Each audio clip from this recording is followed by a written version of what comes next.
Hey ladies and gentlemen, this is the DAC speaking, and I'm making this video in response to what's up, D4Sean, also known as Reign of Radness, who's been very active lately, releasing videos about morality, very intelligent videos with really pertinent, really relevant questions.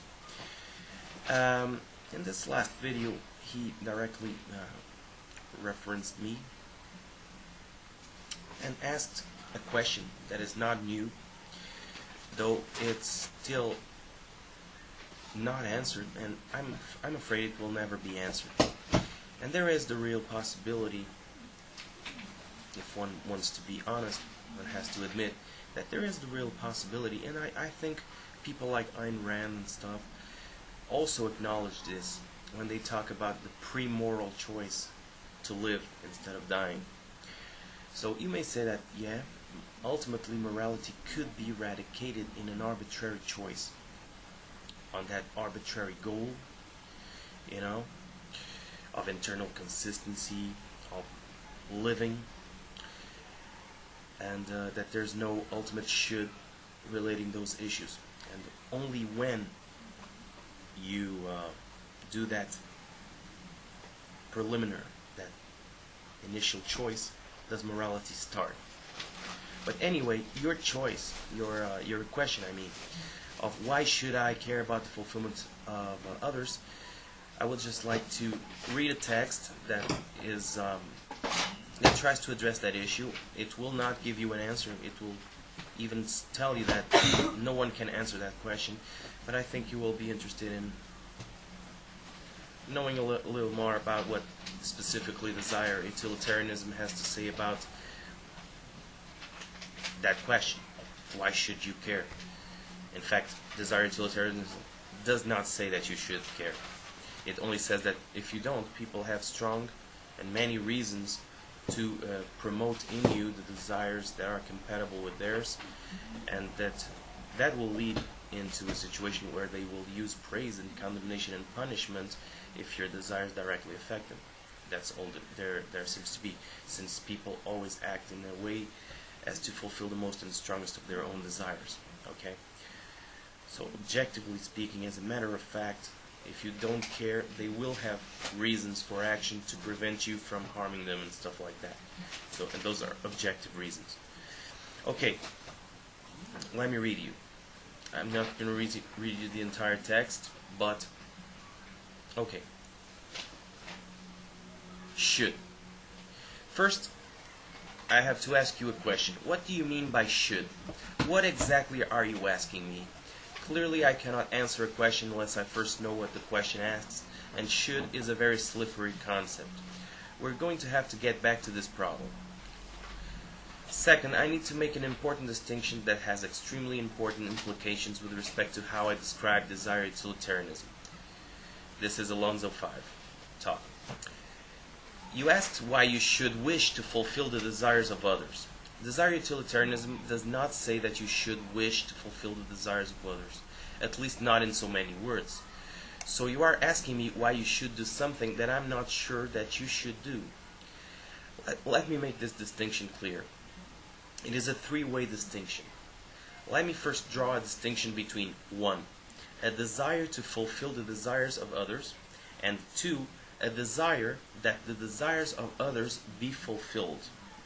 We can see this distinction at work by talking about, for example, the difference between having a desire to clean the toilet versus a desire that toilet be cleansed. A desire to clean the toilet means, I want to do it, pick me, pick me. On the other hand, the desire that the toilet be clean is quite compatible with having an aversion to cleaning the toilet yourself. Enough so that one is willing to pay somebody else to do it, or to assign the job to one of the kids as one of their weekly chores. In addition to these two applications of the word desire, I would like to add a third one, a desire that tends to fulfill the desires of others. To illustrate this distinction, imagine a person with a strong desire for frequent, unprotected sex with multiple partners, without any precautions whatsoever. We can assume that this person does not, 1.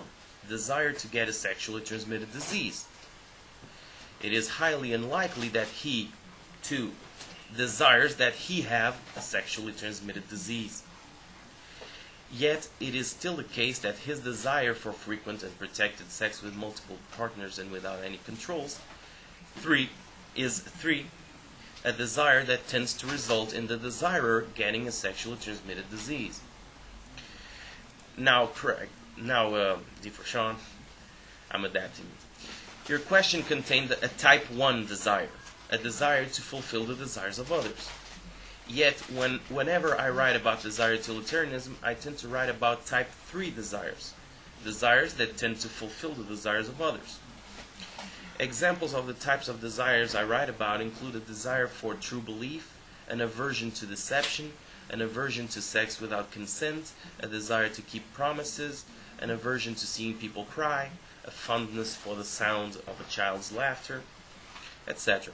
With this distinction in mind, I'm going to change your question a little. Why should I, who for purposes of this question hate everyone, have desires that tend to fulfill the desires of others? Here, I want to address what I think is the most commonly made false assumption about what I write. This assumption is built into what I think would be the most common interpretation of your question. That interpretation turns the question into a challenge. Using reason alone, I challenge you to convince me, somebody who hates everyone, to want to fulfill the desires of others. Apparently, desire utilitarianism is supposed to answer this question. Not only is it the case that desire utilitarianism cannot answer that question, or any other ethical theory for that matter, desire utilitarianism says the challenge can never be met anywhere by anybody. Desire utilitarianism is built on the assumption that each person will always act as to fulfill the more and the stronger of his own desires. This means that the person who hates everybody, where this is the strongest of his desires with no other desires to outweigh it, will always act like somebody who hates everybody. Every act he performs will be motivated by hate. Reasoning with him will not change that. Reason has no effect on desires. The only thing reason does is match means to end. This means that the only thing this agent can gain from reason is information that will help him more efficiently act on his hatred. I am going to repeat this because I think that this false assumption represents the most serious problem people have with this theory. They assume that I am claiming to have discovered an argument that will inevitably cause the listener to do what this argument says he should do. They shake their heads and think, poor Alonzo, he just can't see how stupid it is to say that we can come up with an argument that will invariably convince people to do the right thing.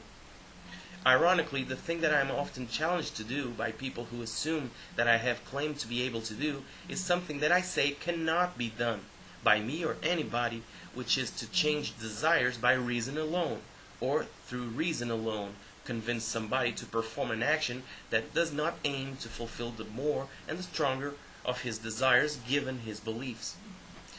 They continue to think this no matter how many times I insist that a person with a particular set of desires will act so as to fulfill the more and the stronger of those desires given his beliefs, and the only thing reason alone can teach him is how to be more successful at fulfilling those desires. And that's it. If a person has only one desire, a desire to destroy the earth and every living thing on it, then reason alone will only serve to better inform him how to go about destroying the earth and every living thing on it.